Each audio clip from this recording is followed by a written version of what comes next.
Hey folks, welcome back to JM 7 Days to Die PvP Playground. So I'm over here on the Ragnarok PvP server. Been a little mild over here as of late. I haven't had much of a population. Actually only 3 other guys online right now. One reason is we're getting ready to do a wipe on the server. And so anybody who comes on now, doesn't do them any good to be building or anything else. They're going to do that wipe tonight, Friday, the October 13th, I think it is, or 12th. Anyway, they're going to wipe, and oh, we got a boar there I just killed.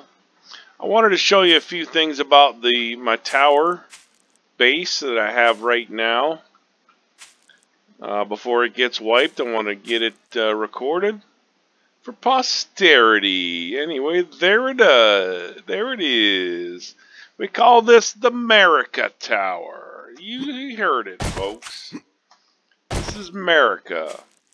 Anyway, it's tower straight to sky cap, all the way up. I think it's something like 12 by 12. We've got a huge pit all around it, 50 by 50.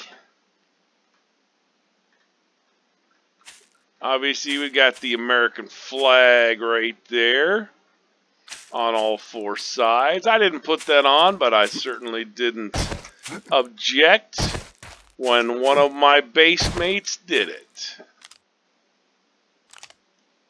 That was Embo, or just Bo is his name, but Embo is his name in the game.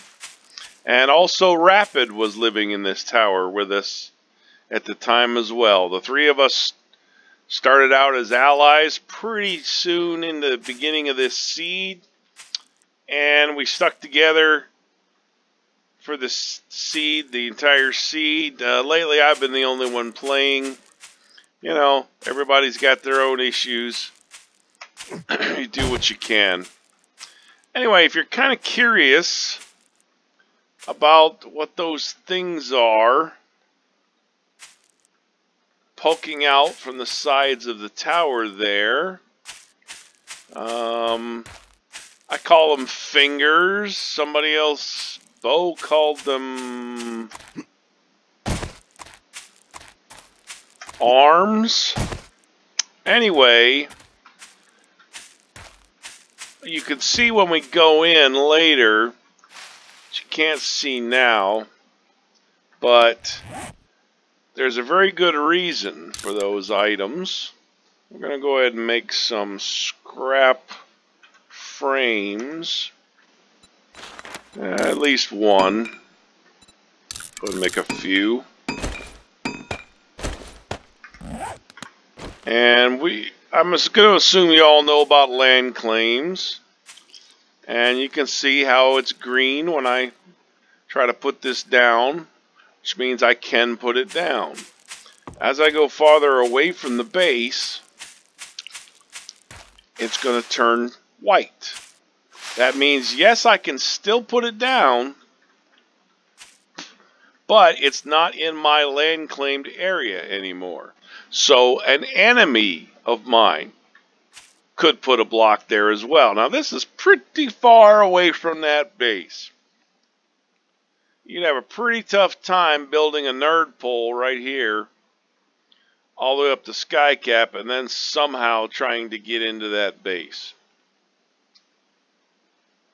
Part of the reason for that is and I'll show you this later as well, there's a underground barrier all the way around the base filled with nothing but land claims. Then we've got land claims in the pit, and then on the ends of those fingers are more land claims at the end of each finger. And what that effectively does is, if someone were to get really, really determined to try and raid this base, take out the land claims that are in the tunnel, that are in the in the floor of the pit. There is no way in hell they're going to get to those land claims up there. About the only way you could get to those without climbing up inside the base, which of course you can't do as well, is to shoot rockets at them. But what that does, by having that finger go out 10 blocks from the edge of the base, even if someone destroyed every land claim down at bedrock, we would still have those 2 on each side, those 8 land claims up at skycap, attached to the base by reinforced concrete and then upgraded to steel. There's basically, I mean, you would have to shoot 2,000 rockets probably from a distance, which means you wouldn't hit every time, at just one of those fingers to try and destroy that land claim in order to unclaim this base. So basically, it just makes it that much harder for someone to try and steal this base from us. So I'm going to do a little demonstration here. I had someone ask me a question recently about what is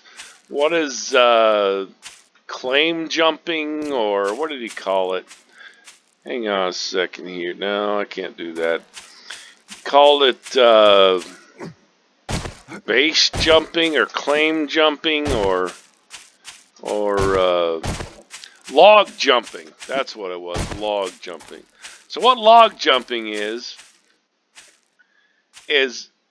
I jump off the cliff here down into my pit, but before I hit the ground, I log out of the game. Then when I log back into the game, it places me on the ground. I've taken no damage, and I don't have a broken leg. So that's log jumping. That's what they call it. Some servers forbid it. Some servers say, hey, look, you know, we can't have somebody around trying to police this stuff. If you guys want to do it, you know, whatever. We're not going to encourage it, but we're also not going to prohibit it either. It's not that big of a deal. Mainly because even if this wasn't my base and I wanted to log jump down into that pit, which I could do if it wasn't my base, I would still have to be able to get out of that pit. If I ever got into the base to steal anything, in order to get out of the pit, I would have to dig my way out through who knows how much concrete. As you can see, we've got concrete walls down at the bottom, as well as who knows how many layers of dirt or rock I would have to dig through to get out of there as well. So to say, oh, it's log jumping is terrible and it's, you know, it's awful, it's a glitch of the game, it's an exploit of the game mechanics and everything. Yeah, you're absolutely right, it is.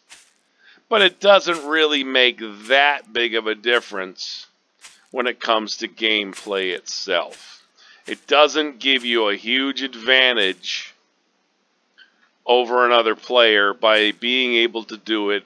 So it's kind of pointless to forbid it and or to try and enforce someone, you know, some kind of penalty on someone for doing it. So that having been said, for anyone who's never seen it done, I'm going to go ahead and do it here one time real quick in order to get down into the bottom of the pit so you can have a demonstration. Now, I've got a sprained leg right now, and I've got no way to heal it. Actually, I might have a... Actually, I do have a way to at least get a splint. I can make some duct tape. And then we can make an advanced splint. So I've got wood and I had cloth. So we're going to go and make an advanced splint. So now at least our leg is splinted. And actually it's only going to be 3 minutes until it's fully healed. And I can jump my max distance. And I think I'm going to go ahead and wait those 3 minutes so that I can show you when I get to the bottom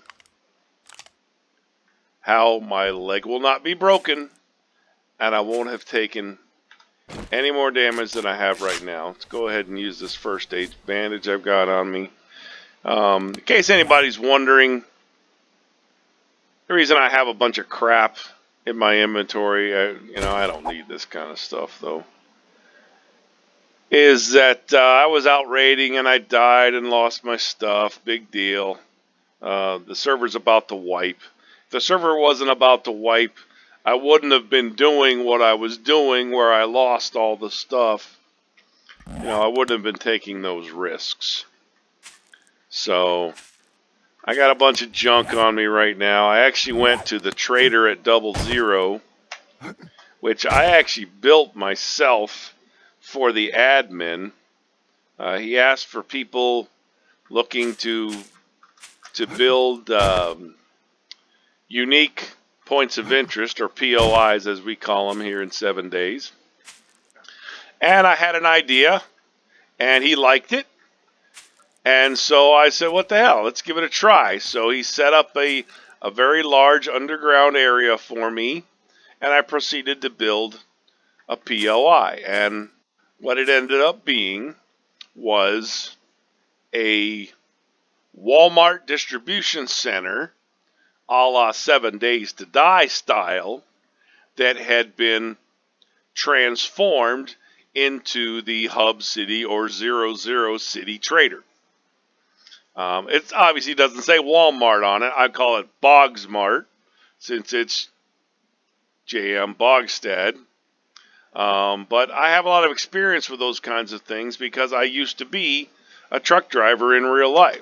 So I spent 5 or 6 years on the road, sleeping in my truck, in the sleeper cab of the truck, driving to different companies' distribution centers and picking up freight and dropping it off somewhere else, delivering it somewhere else, delivering it to a store or to another distribution center, or simply a hub where they're to a transfer station, etc., etc. Picking things up at manufacturers. So anyway, I had a good idea of what a building like that should look like, and I built them one, and they absolutely loved it. So I built the distribution center first, and then I said, well, if we're going to have a Bogsmart distribution center, we need to have a Bogsmart store. So then I built them a Bogsmart store.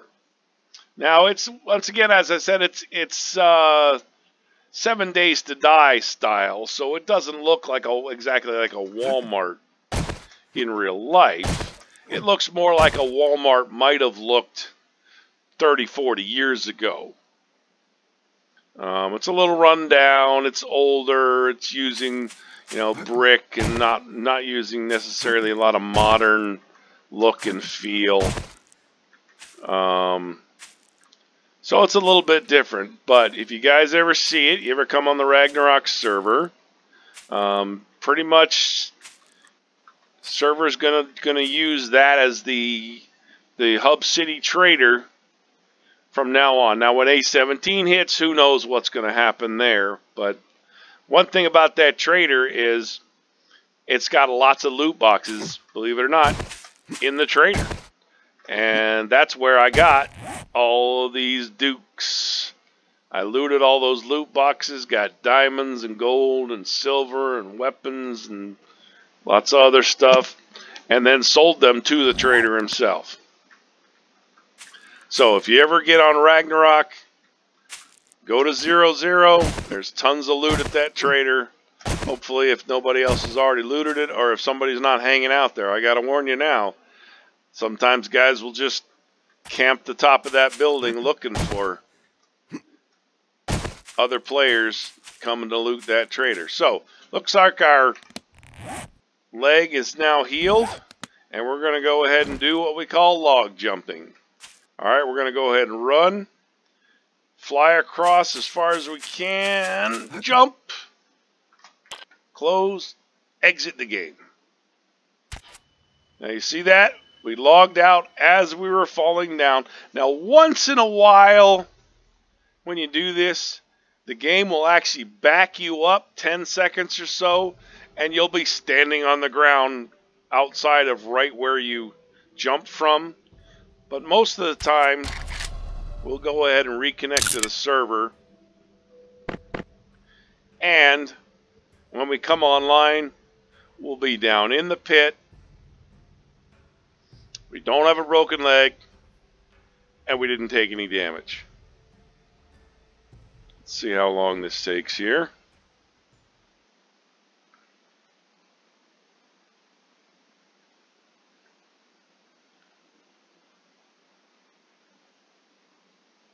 So, log jumping.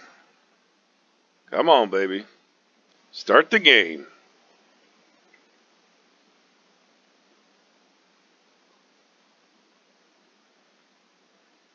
Yeah, this is one of the biggest complaints about this game. I've probably got a decent rig. I mean, it's not a phenomenal gaming rig, but... Alright, here we are. You see that? We are inside. We are down in the pit. We are even inside our outer wall there, which is exactly what I was trying to do. Looks like somebody... I'm not sure what is going on here. I don't know why you would put a hole right there. How would you get into it? Maybe he was getting out. Let's look around the whole thing. Yeah, that door is fine. The rest of the building looks to be fine. This door is fine. But there's a hole right there. That hole wasn't there just recently. I don't know how you would put that hole there and then be able to jump in somehow. Can't be done. So, possibly it was zombies when I was online. That's what this damage is from. Yeah, I mean, somehow zombies could have made that damage, but normally you wouldn't think they would have done that either, because they'd be standing on these spikes and they would only reach this area here. But anyway, no big deal. As I said, this server is getting wiped at the end of the day anyway, so it doesn't really matter. It is possible, or the most likely thing is the last time someone raided this base, they logged out inside. And when I fixed the damage, they logged back in and they made that hole to get out. Although I don't know why you would make it 2 blocks wide. Another possibility might have been that they came online on Horde Night inside the base and they let the zombies make the hole for them. That's one of the things you can do, folks. Make the zombies work for you. Alright, anyway, we've got our... Anybody doesn't know what this is? That is a portable workbench. This was my idea. I asked the admin if we could have a portable workbench to take around with us when we go out wrenching cars, so that we can combine engines and batteries on the fly out in the wastelands. See, that's all you can do in this portable workbench is combine. You can't craft things, but you can combine. So you carry that around with you, and I don't know if I'm going to be able to do it here, but you can pick it up just like you would a land cleaner. Now, obviously a wrench doesn't do much damage. If I were hitting it with a pickaxe, I could hit it once or twice. But you'll see the last time I hit it, Sounds like it was destroyed. No, actually, it's now in my inventory, just like when you destroy a land claim. And I can put it back down. So, you're out in the wasteland, and it doesn't have to be in your land claimed area to be able to do that. So, you're out in the wasteland, as I said, you're wrenching cars, you're picking up gun parts, anything else that can be combined. You can drop that portable workbench down, combine a bunch of stuff, save room in your inventory, and then hit it with a pickaxe or an axe once or twice. Pick it back up, it's back in your inventory, you move on to the next area, and you do it again. Saves a lot of time running around. You don't have to make 7 trips from the wasteland to your base, the wasteland to your base with, with 350 engines, 420 engines, 270 engines. No, you combine them all before you go back, and then you go back to wrenching engines. Then you get some more, you combine some more. So basically, when you're heading back to your base, obviously if you've got your skill up high enough, you go back to your base with nothing but 600 engines and 600 batteries, 600 quality. So it saves you a lot of time. Now, I've also done it with an actual workbench. The only problem with that is, number one, on some servers, if you try to put a land claim down in the wrong place, it just disappears on you if it's in a reset zone. The other thing is, if you're going to do it with a regular workbench, you have to take a land claim with you as well. You have to put the regular workbench down, do all your combining, then put a land claim down, then that allows you to pick up your workbench, but then you also still have to sit there and whack on the land claim to pick it back up again. And everybody knows, picking up a land claim, even if it's yours, you've got to sit there and hit it, 15 or 20 times before it goes into your inventory. So that takes up more space in your inventory. It takes up the space for the workbench and for the land claim, and it takes a lot more time to do it. Now, I used to do it that way until I came up with this idea, and I asked the admin here on our server here if he could do that for us. And once again, as I was talking about with log jumping, it's not a game changer. It doesn't give you a phenomenal advantage over the other players. That's not fair. This is fair because anybody can do it. Anybody can make a portable workbench.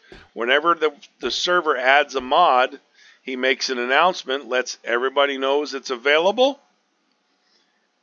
how to use it, what it is. Portable workbench. It's posted on the forums on the website. So, portable workbench, cool idea, my idea, and I've had a lot of them, and frankly, a lot of them that the admin has added. I'll show you some more as we get up top. So anyway, we're talking about the land claims before. This whole floor, as well as out here, is all lined with land claims. They're not every block, but there's probably at least 200 land claims just in the floor of the pit and the floor inside the tower there. Then we also have out here, actually it might be easier to get in this way now. Yeah, we've had some people try to raid us a couple of times, so we've had to seal some things up, stuff like that. Oh, come on. Get up there. Let's do this. This will only take a second to knock this out, even with a wrench. Well, more than a second, but you know what I'm saying. A minute. We'll let this go for a minute or so. We'll break this down so we can jump up there. And then I will show you the ring of land claims all the way around the base. You know, once again, I've said it before, I'll say it 100 times. It's not about making your base perfectly safe. That's impossible to do. It's about making it take as long as possible for any potential raider or raiders, so they either give up and quit, or they run out of resources and quit. Alright, we should be able to jump up here now. Okay, alright, over here, and we've got frames there, good. This is what I was telling you about. This goes all the way around the base. All the way around the pit. Excuse me, not just the base, but all the way around the pit. You can see it's fairly extensive. Underneath these center blocks here is land claims. About every 5 or 6 blocks, there's a land claim. You can see, looks like some people may have tried to do some stuff and then quit. Once again, it's about making it time consuming. Making any potential raider spend so much time doing it, or so much resources doing it, that it's simply not worth it anymore. I'm trying to find the place where I can get back. There it is. Go ahead and use my frames. Is that the right spot? Yes. Oh, where is it? No, it's not. It's here. Come on. There we go.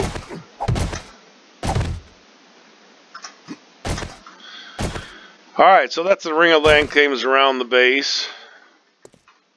Like I said, the floor here is all lined with land claims. This is our zombie protection area. On Horde nights, we would simply stay inside here and the zombies can't get through, and you sit there and shoot them. They walk along the spike pits, or the spikes there, and take damage. And then the first way they take damage, then the best way is that fall all the way down. Most zombies die on the way down. Only the toughest ones will survive the fall. Then the other ones will get killed on the spikes along here the edge, or if we're standing back here shooting them as well. Now you might ask, why isn't the entire pit lined with spikes? Lag. The more blocks you place, the more lag there's going to be in your base. Oh shit, I'm a poet, I don't know it. I'll say that again. The more blocks you place, the more lag in your base. So, you don't need spikes all the way across to damage the zombies, and spikes all the way across aren't going to do that much against players. They're going to find a way to avoid them. So, a spike just there, right along the edge, whereas they're trying to break through this, they have to stand on the spikes or crawl across the spikes. They're going to be taking damage the entire time, and eventually they're going to die. Alright, let's run up top. Showed you the land claims down there. Once again, if you've watched my video about hatch glitching, you know this is the way to protect from hatch glitching. As I've mentioned before as well,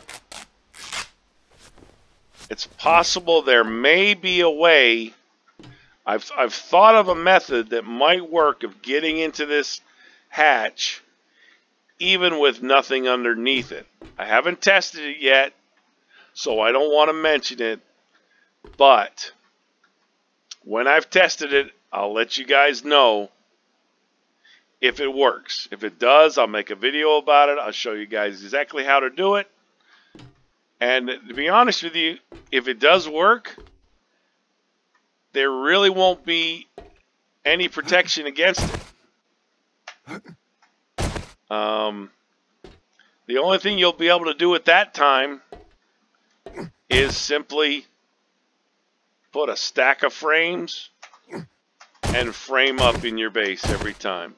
Now you might use something besides frames, but I mean, or you could put a ladder in and break the ladder below you, maybe. I mean, you're talking about that's a pretty tedious thing. Another method would be if you have, you can do this with only 2 frames. You can go an infinite height with only 2 frames. 1, 2. That's all you need. You jump up onto this one. You grab that one. You put it next to you on the other side. You jump onto that one. Grab the previous one. Put it next to you. Jump up. Grab the previous one. Put it next to you 1 block higher. Jump up. Grab the previous one. Put it next to you 1 block higher. Jump up. Obviously, that's a fun, and you can do the same thing going down. That's a pretty phenomenally tedious thing to do. But, you know, ask yourself, what would you do in real life to keep yourself safe if you had other people running around trying to steal your shit all the time? So, alright, let's shoot up. We're now in the forge room where I have a glass floor so I can see if anyone is in my basement trying to raid me. I can also see if there's zombies in there. I can open this door and I could shoot rockets at them. Could shoot guns at them, obviously, but I can also drop Molotov cocktails through this. Now, you can shoot through this when it's closed. You cannot drop Molotov cocktails through it. You've got to open it up. Now, you can drop Molotov cocktails through this, but it's a lot harder to do if you've only got 1 space. That's why all of these are too wide. So I can drop a Molotov cocktail very easily. I don't have one on me, unfortunately. Might have one in one of these chests. Yes. I can take a Molotov cocktail, and if there's a raider down there, I can toss it down and set him on fire. Now, Molotov cocktails don't do a tremendous amount of damage, but what they are is annoying as hell.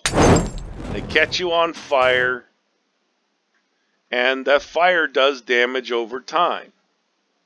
So it's a very cheap way of doing some damage, annoying the hell out of the guys that are trying to raid you. And if it's zombies down there that you want to attack, and there's a whole horde of zombies down there, Molotov cocktail is fairly effective. Alright, so these are the base defenses. Then also, of course, we've got turrets at the corners. Still got ammo. Oh, we don't have power at the moment. So I haven't put fuel in the generators in a while. Do we have any? No, we don't have any fuel on me. I'm sure we got some fuel in one of these boxes. Maybe? No, actually we don't. Doesn't really matter because we're wiping. Now, I put this door here so that I could get out if I wanted to. I had an idea from watching a Rust video where I could leave that door open down below, and if a raider was, say, inside my base down there trying to get stuff, trying to break things, staircase up, whatever, I would be able to jump out this door. It would be a short fall. I would probably still break a leg, but actually I've got insta splints up top, so I think I may go ahead and do this real quick just to demonstrate. I normally go down this way. Unless I go out the top. If I left this open,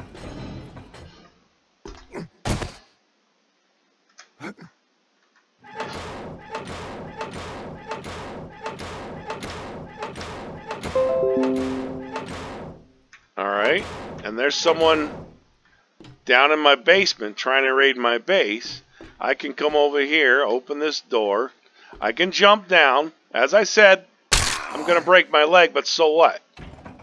Boom. I close the door behind them. Now they're trapped inside my base. Now, I can get back up. If I've got frames on me, I can frame back up and get back in. And then I can get up above again, obviously.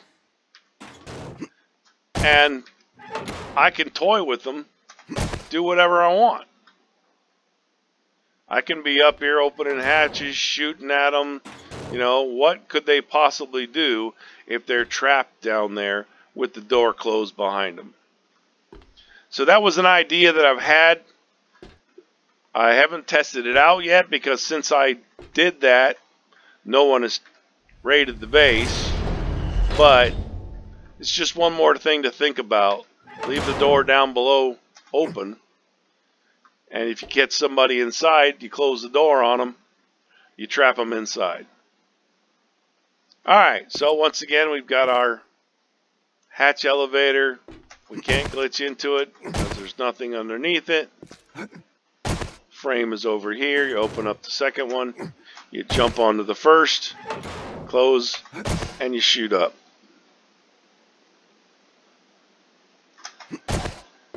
This here is basically pretty much, well, you know, whatever. We never bothered to finish it because it really just wasn't necessary.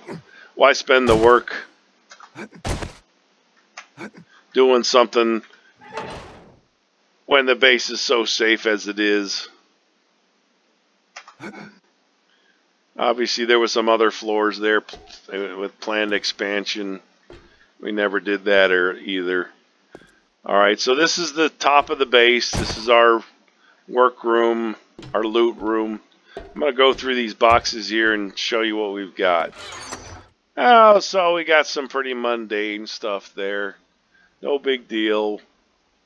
You know, just building materials. Go to the next one. Oh, we got a few land claims and just a little bit of concrete mix. Oh yeah, they're 5,000 a stack, by the way. You can go ahead and do the math for yourself on how much concrete mix that is. Probably got enough there to build this base again, at least a couple times over. Next chest. Oh my gosh, we got a few weapons and armor. Yeah, whatever. Next chest. Oh, weapon parts. Next, mini bike parts. Now, we had a lot more mini bike parts in here, but I was using mini bikes and leaving them out in the wasteland the last couple of days because I didn't really care. I gave a couple mini bikes away, so we had a lot more. Alright, here's some building materials, solar banks, generator banks, oh, just a couple of forges. Some of our steel. Now you might notice hardened steel pickaxe. Twice as effective as a regular steel pickaxe. It's a mod that's been on this server since I started. It is actually more effective than an auger in raiding bases. Mainly because you don't have to have fuel, you don't have to have repair kits, and you don't have to spend time refueling and repairing your auger. You take one of these steel pickaxes and a little bit of this hardened forged steel with you, and you have at it. Alright, next box. Oh, we got a few auger parts, a few tools, you know, just a few 600 augers, a couple 600 chainsaws, And a few more auger blades. Oh, and we got a few more barrels of gas there. Weapons and ammo. Weapons and ammo. Oh, some more clothing. Oh, just a few med kits. Let's go use one for good measure. Oh, and we have a little something on this server called red pills. Red pills give you plus 50 wellness. Don't know if our admin invented those or took them from someone else, but we love them. Obviously, we got a ton of vitamins, ton of this other stuff. Oh, we also have this coin called an Insta-Splint. Now, you can see there I happen to have a broken leg. Really? Broken leg? Not when you have Insta-Splints. No more broken leg. Immediately heals it. Now, there's one more item that should be in this box that is so rare. I've only ever... Oh, no, I'm sorry. It is in this box. I'm mistaken. Advanced First Aid Kits. This was another one of my suggestions to the admin. Why can't we make a first aid kit that heals 100% of your health and gives you 100% of your wellness? And the admin said, I can do that, but it's going to be tremendously rare. And obviously it is tremendously rare. We only have 2 of them. You can see it gives you plus 2,000 health, plus 1,000 wellness. Now obviously you're never going to have 2,000 health or need 1,000 wellness. He just made them that high to make sure no matter what the conditions, you would get to max health, and max wellness. Now, the only way to get these that I know of, at this time at least, I'm sure it'll change in the future, is to win certain events. That's why we only have 2 of them. They're very, very rare. I'm going to go ahead and use one because we're wiping anyway, and you'll see. Boom. Come on, baby. Plus 69 wellness. Now, unfortunately, sometimes there's a glitch. You can see how my stamina went up to 250, but my health didn't. Yeah, unfortunately, this game is not always up to snuff. Let's see if this raises our wellness anymore, or our health along with our stamina. Nope, see, the game thinks I have full wellness when I don't. You never know, it might fix itself if I log out and log back in, but I don't feel like doing that right now. So anyway, that's our medical chest. Oh, there's some guns and that. Oh, there's just a few beakers and a few dukes. Anybody want to know what this is?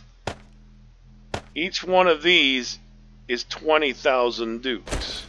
So you can see we've got quite a few dukes. I think that's something like 2.5 million. I don't know. You do the math. Math's never been my strong subject, but you can see with over 1,000 diamonds. Besides, I'll go ahead and put all these dukes in here as well. We probably have 5 million dukes worth of stuff in this chest alone. Then we've got these things called exchange notes. You take those to the exchange and turn them in for good stuff as well. So you've got quite a few modded stuff. Then we've got blood draw kits. A stack of 250 blood draw kits. That's worth 160,000 dukes all by itself. Alright, we'll go to... Oh man, we don't have much paint. But we do have something else. You got just a few treasure maps. I counted them one time. I think it was 72.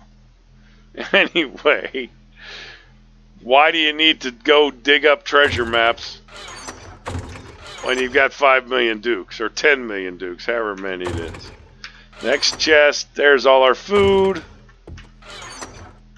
Oh, here we go. I showed you this one before.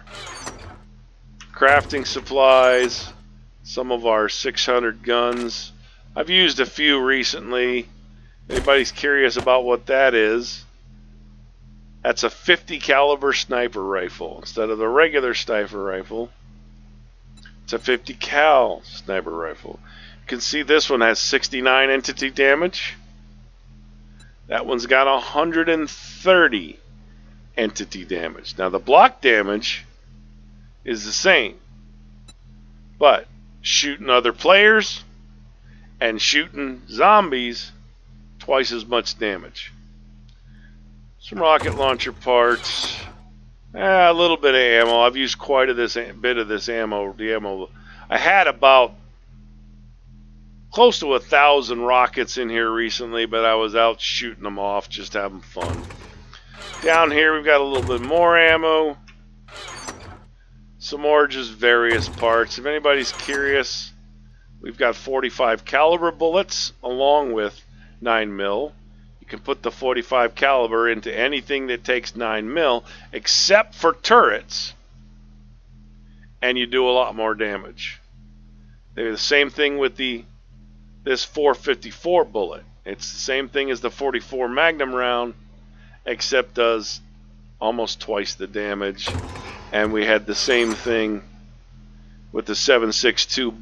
They call it bullet armor, armor piercing bullets. You got the regular 7.62 and the armor piercing. So those are some of the mods on this server. I'm going to go up here and show you those land claims. Now this was a pain in the ass to do, and you see I had to do a little experimenting here first. I didn't know if this was going to collapse, so I put one on, then put another on, then put another on, then put another on. And basically when I got to 10 blocks out, I just figured, you know what, that's far enough. That extends my land claim coverage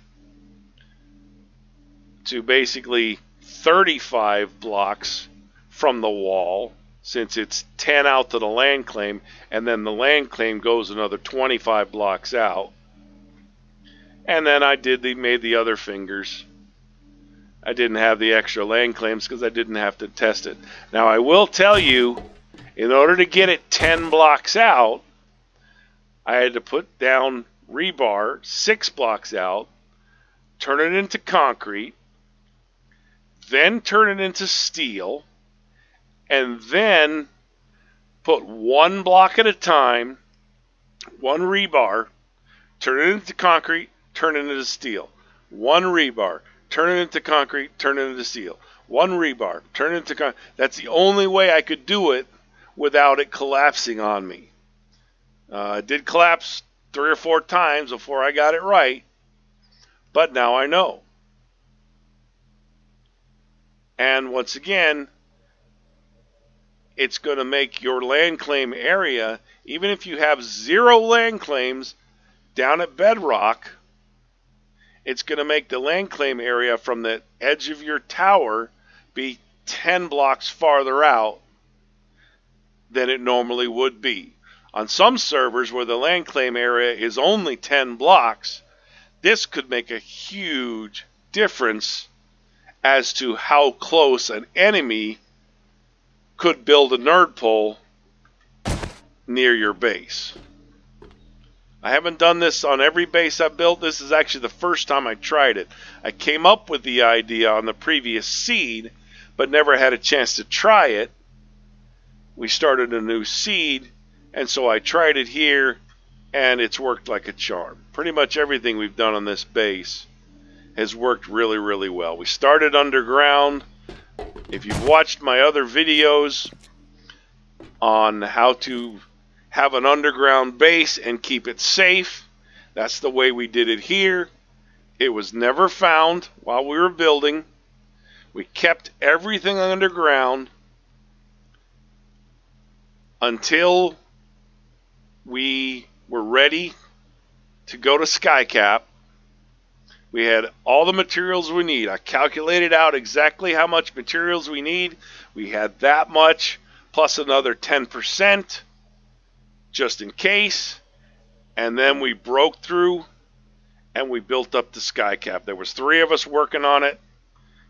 It took us, in game time, the 3 of us, probably 4 or 5 hours to do. But once we did it, you know what? Our stuff is pretty damn safe. The only time we've ever been raided in this base, actually in any base on this seed, is when someone cheated and glitched the hatches. In this seed, hatch glitching, like I was showing you guys before, hatch glitching, where you slide into the hatch. It takes a second. Come on, it's usually in the corner or at the edge.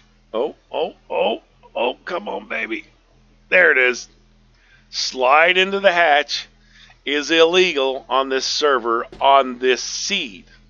On the next seed, we're probably going to make it legal. Because to be perfectly honest with you, the game got kind of boring once my base was so safe that I didn't have to worry about it anymore.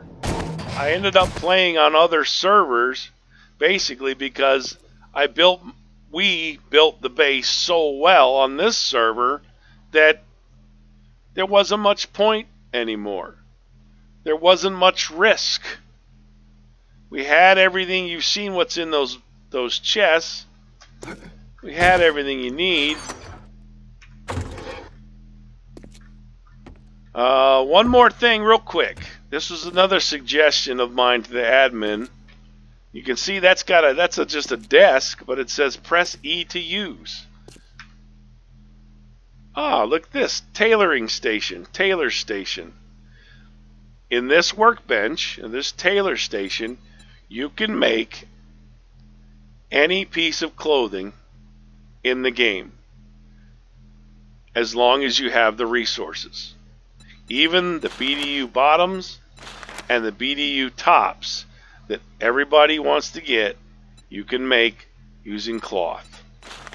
You just need a certain amount of cloth and you can make all these items. You don't have to scrounge out in the wasteland for them. You can make them. Now there's 2 other things you can't make. Well, I take that back. You can make them. If we search BDU, we also have BDU pants and BDU shirts. Now to make these things, you have to find a schematic. But this is even better than the BDU bottoms and BDU tops. But it takes cloth fragments, military fiber, and coal to make these things. So you need a little more resources. But you can make, if you're at, or you can make quality 500 items. You can make 3 of them, combine them in the workbench, and you get a 600 BDU shirt.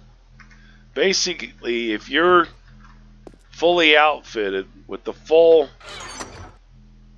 armor, riot gear, and the BDU pants and the BDU shirts, actually I can show you one here. We've got this thing called an epic PvP kit. You click on that and read it, and you accept it just like any other thing. It gives you full riot gear 600, a 650 cal sniper rifle, a 600 AK assault rifle, 50 rounds for the sniper rifle, 100 rounds for the assault rifle, an insta-splint, and some first aid kits. If you put all of this armor on,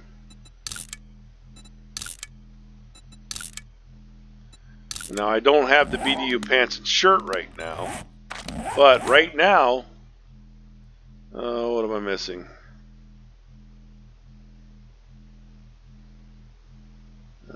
That's at 6. Yeah, okay. I don't have the bandit gas mask or the night vision goggles. Looks like we've run out of the night vision goggles. But right now, with this, our armor's at 88%. Once you get the night vision goggles, the BDU pants and shirt, actually we do have a BDU, excuse me, BDU pants. We can repair it and then put it on. And we don't have a BDU shirt at the moment. Let's check that other chest real quick. We can put on this BDU, the BDU top. About as good as we've got. You look at your armor, my armor's at 99%. If you get all this stuff full, if you get this to 600, the night vision goggles to 600, everything to 600, your armor will be up to 113%. You can take a lot of damage with 113% armor and still not die, especially with 250 health points of wellness. So that's another mod we have here on the Ragnarok PvP server. We're going to go down here and show you this room. Oh, we got a couple forges, a couple cement mixers, of course, a couple more workbenches, and another chem station. Basically, we have all this stuff not because we made them, but we got them from raiding other people's bases.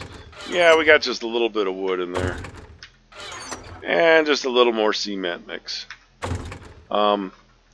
We together probably only built about a dozen forges.